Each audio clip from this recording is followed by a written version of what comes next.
রয়েছে তার জন্য জিনিসটা এটা একদম আলাদা, কি সত্যি কি কথা। মনে হলো? মানে আদি কৈলাসের আমি তো একদম সামনে দাঁড়িয়েছি, জায়গাটায় দাঁড়ালে কিন্তু এটা অনুভূতি হয় যে এই জগতের জাগতিক সিস্টেমটার মধ্যে আমি নেই। মানে ওখানে আমরা একটু পুজোর আয়োজন করেছিলাম, আমাদের একটু জপে বা ইত্যাদি করতে বসার ছিল।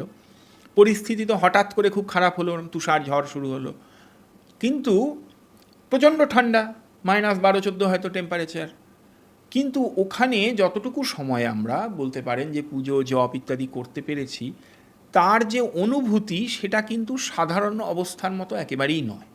এবং জায়গাটায় দাঁড়ালে আমি বলবো যে আমি খুব ভালো করে যার জন্য ভিডিওও করতে পারিনি, একে তো প্রাকৃতিক অবস্থার জন্য, 2 নম্বর মানে সত্যি দাঁড়ালে মনে হচ্ছে যে অটোমেটিক চোখ দিয়ে জল বেরোবে, যে আমি কোথায় দাঁড়িয়ে আছি। মানে আমি এটা যেখানে দাঁড়িয়ে আছি এখানে আমার চারপাশের এই মানুষগুলো কি আর আছে, নাকি আমি কোথায় দাঁড়িয়ে আছি।